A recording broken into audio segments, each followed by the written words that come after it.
ستړي مشه سلامونه زه رحمان بدرم. تیر ورځ په افغانستان کې په دریو سیمو کې په کونړ، پکتیکا او پکتیا باندې د پاکستان د بریدون وروستو یو شمېر افغانان چې دي هغه د فکرمندۍ څرګندونې کوي. دا خپرونه کې په دې موضوع باندې موږ سره د افغانستان د قانونو او سرحداتو پخوانی وزیر جناب محب الله سمیم صاحب ملګری کیږي. هم په دې موضوع سره باز کوو. سمیم صاحب پروګرام کرته بخیر علی مننه کور ودا. پاکستان وی په کونړ، پکتیا، پکتیکا کې پرون د وسلوالو پټنځرینو په نخښه کړی دی او 9 وسلوالې وجلې دي. افغان طالبان او ویان زب الله مجاهد وایي چې غندنې کوي، جنایت ورته ویلې دي او وایي چې شپږ دېرش بې ګناه عام افغان وګړي وجل شوي دي. تاسې د سرحداتو او د قانون په خوانه د جمهوریت په وخت کې وزیر پاتې شوی دا پیښه څنګه ارزوي سمیم صاحب؟ بنیرای صاحب واقعا دا ډېر بده غمیزه ده او بده پیښه ده. د غتیرو پیښو په دوام پرون بیا یو ځل دغه یو جنایت تر سره شو چې د افغانستان عام وګړي، عام افغانان پکې په شهادت رسېدلي دي او وژل شوي دي، ټپیان دي. چې دا برید، دغه عمل هم د بین المللي موازینو خلاف عمل ده، هم د ګاونډیو د موازینو او مقرراتو خلاف عمل ده، او هم د انسانیت خلاف عمل ده. نو دغه عمل موږ په کلکو ټکو غندو او د دغسې کړنو په وړاندې باندې د جدي غبرګون او د جدي اجراءاتو غوښتونکي یو. بنیرای صاحب د جدي غبرګون غوښتونکي تاسې سمانا په دې ملک پوکه په افغانستان کې خو طالبان وایي چې موږ حکومت جوړ کړی ده او د افغانستان هغه نظامی او اقتصادي او لوجستیکي ټول امکانات د دوی په اختیار کې دي. نو کله چې یو څوک په کومه خاوره حاکم وي، د خلکو ساتل، د ملي نواميسو ساتل، دغه هیواد د عزت ساتل بیا د هغه مسؤلې ډلې یا دغه مسؤل حاکمیت دنده ده.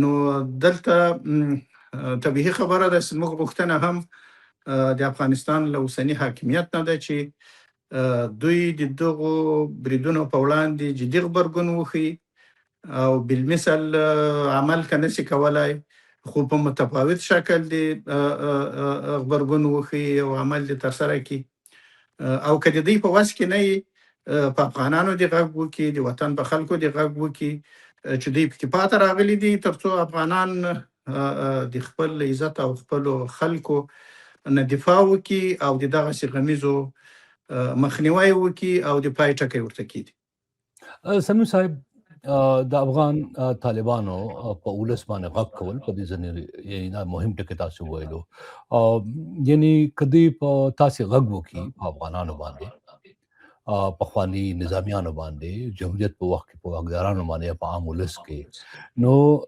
دا تجویز یا وړاندیز تاسې دی چې ګویا یو قومي لښکر یا ملي لښکر به جوړ شي، یعنی غیر نظامي قومي لښکر، هغه به د پاکستان سره به مقابله کوي. یعنی دا که لږ تشریح کوي چې دا به څنګه کار کوي؟ بیا که چېرې دوی غږ در باندې وکړي او تاسې بیا د دوی په غږ لبیک وایي، نو څه به یعنی دا طریقه کار به څه وي؟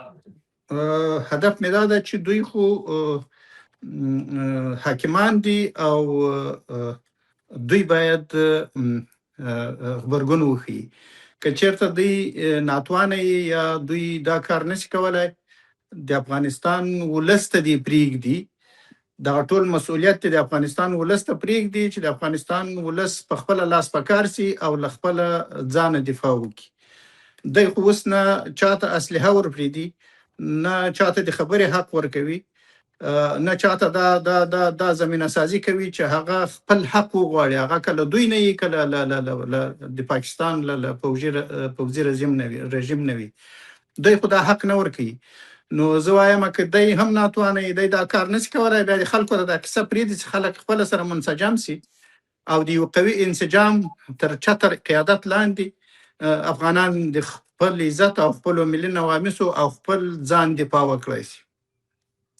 سمیم صاحب ذبیح الله مجاهد د پاکستان د حملې ته یا برید ته جنایت ویلي دي، یرغلګري ورته ویلې ده، بشر وژنه ورته ویلې ده او د دې غندنه کړې ده. آیا دا بیان یا دا دریز یا خبرګون د یو مستقیم ځواک په معیاراتو او په نړیوالو هیوادونو چې خودمختار او آزاد هیوادونه وي د هغې په معیار پوره نه دی؟ ستاسې په اند دا درته کمزوري یا نیمګړی ښکاري؟ دغه غندلو په اصطلاح بد ویل دا خو د هغه چا کار چې له هغه سره نه اسلحه وي، نه امکانات وي او نه ورسره نظامي خلک وي. دا په یو عام وګړي دنده ده.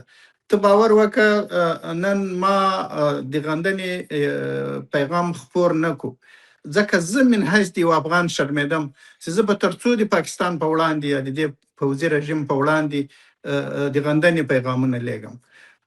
د یو افغان په حیث چې په جرمني کې اوسېږم، ماته دا د شرم خبره ښکارېده چې نور به تر څو غندو. نو د حکومت لپاره یا د حاکمیت لپاره یا د رژیم لپاره یا د هغه چا لپاره چې څلوېښت هېوادونه یې د دوی په وینا مات کړي وي او اوس یوازې د پاکستان په وړاندې باندې په غندنه باندې اکتفا کوي او دا یو وحشانه عمل بولي. د ما په اند خو تر ډېره حده مناسب نه ده. یعنی جدي غبرګون پکار ده، عمل پکار ده. ما مخکې عرض وکړو که د دوی په وس کې نه وي په ولس دې غږ وکړي چې ولس دې خپل ځان چاره وکړي. سمیم صاحب د پاکستان تور دی چې په افغانستان کې وسله والې ډلې پټې دي، ملګري ملتونه هم دا تاییدوي او له هغه ځایه د پاکستان خاوره چې ده په هغې بریدونه کېږي، پاکستاني ځواکونه چې دي یا اردو چې د ملي هغې وینه بهول کېږي او په پښتونخوا کې بلوچستان کې د ولسونو وینه بهول کېږي. دا د زغملو وړ نه ده. دوی د خپل دفاع حق لري. ځینې افغانان خبریالان، پخواني نظامیان، سیاسي مشران هم دا فکر کوي چې د افغانستان په خاوره کې وسلوال پټ دي او د شک په نظر دې ته ګوري چې پاکستان ته دا زمینه ور مساعده کړې ده چې هغه په افغانستان کې حملې وکړي. تاسو د دغه سوچ او دغه فکر سره څه حده پورې اتفاق یا اختلاف لرئ؟ اصلا خو داسې ده چې تاسو ګورئ په دغه څو میاشتو کې یا تقریبا په یو کال کې چې د پاکستان هیواد دغه پوځي رژیم د افغانستان په خاوره باندې تیری کوي یا هوایي بمباري کوي، یو د ټي ټي پی غړی پکې نه ده وژل شوی، یو د ټي ټي پی طالب نه ده وژل شوی. که چېرته د دوی دا ادعا دقیقه وای یا پر ځای وای نو په دادونه بمباریو کې خو به یو کس د ټي ټي پی وژل شوی وای، رسنیو ته به وړاندې کړې وای دا مسله، ملګرو ملتونو ته به وړاندې کړې وای. په هغه صورت کې خو تاسو ګورئ هر وار چې دوی برید کړی د عام وګړي په نښه کړي دي، ماشومان یې په نښه کړي دي، مېرمنې یې په نښه کړي دي، سپین ږیري خلک یې په نښه کړي، ځوانان همداراز په تېره بمباري کې چې په شفاخانه یې وکړو د معتادینو، یعنې څونه یو لوی وحشت اوس هغه ترسره سو.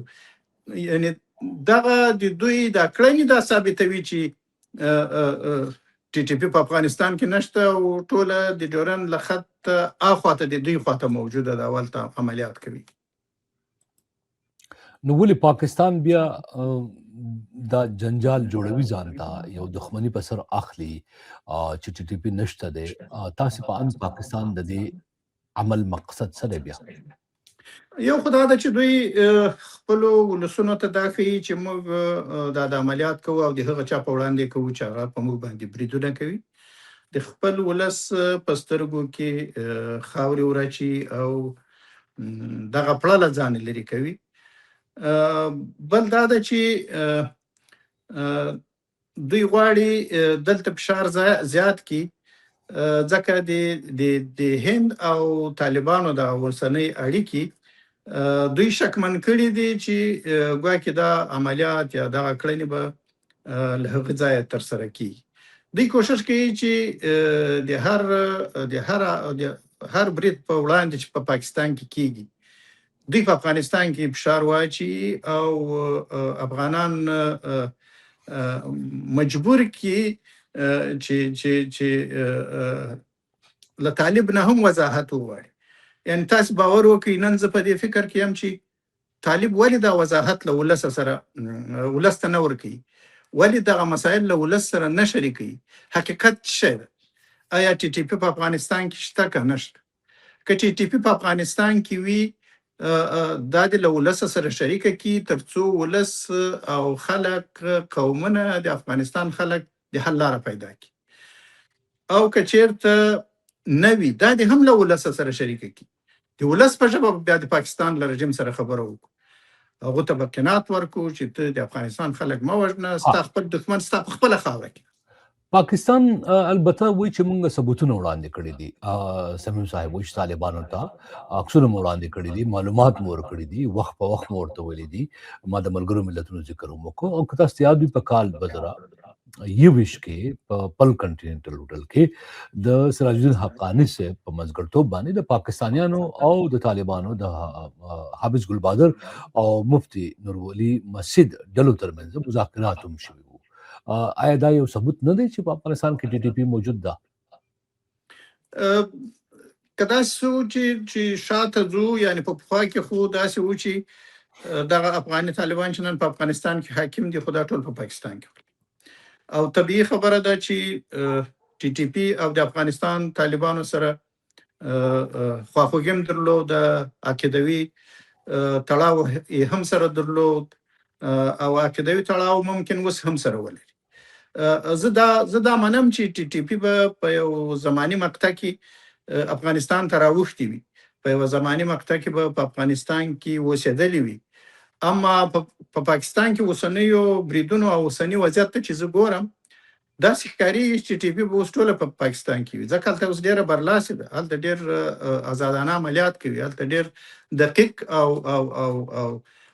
پر ځای چې هغه د دوی هدف د هغه عملیاتونه کوي.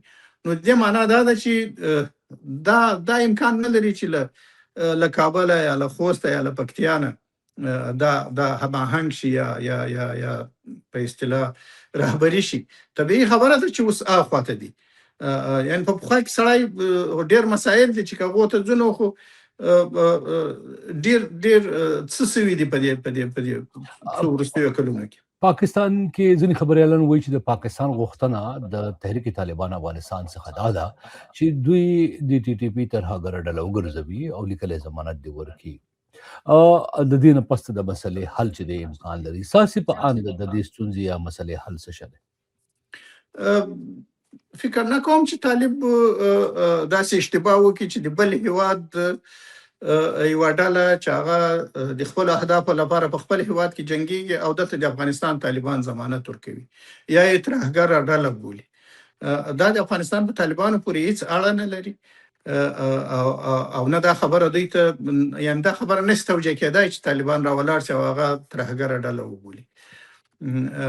ځکه ما چې نن د مجاهد خبرې واورېدې هغه هم د دې خبرې په وړاندې سخت غبرګون وکړو او دا یې وویل چې یو وخت کې موږ ته ویل کېدو چې ترهګر، نو اوس موږ دا مسؤلیت نه لرو چې بل چا ته ووایو چې تاسو ترهګر یاست. د دې مسلې حل څه دی سمیم صاحب؟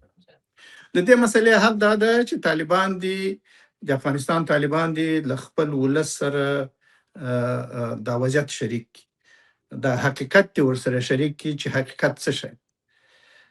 وروسته د ولس په مرسته دي دغه موضوع مخته یوسي ترڅو ملګري ملتونه هم په دې برخه کې لاس په کار سي، د سیمې هیوادونه هم لاس په کار سي، ځکه هغه ناتواني یا هغه عدم مشروعیت چې نن له طالب سره ده هغه هم په نړیوال سټیج کې نشي کولای چې غږ پورته کړي او نه هم په سیمه ییزه کچه باندې کولای شي چې دا ستونزه حل کړي. نو یوازینۍ لاره په دغه زماني مقطع کې دا ده چې د افغانستان له ولس سره دا مشکل شریک کړي او حقیقت ورته وویل سي ترڅو ولس دغه موضوع په غاړه واخلي او د خپل ځان چاره وکړي. محترم محب الله سمیم صاحب د افغانستان انټرنیشنل پښتو سره مو ځانګړي مرکه ته پاته وخت لپاره وخت ورک زه ډیر شکریہ تاسو ادا کوم مننه کوم مهرباني مننه کور وده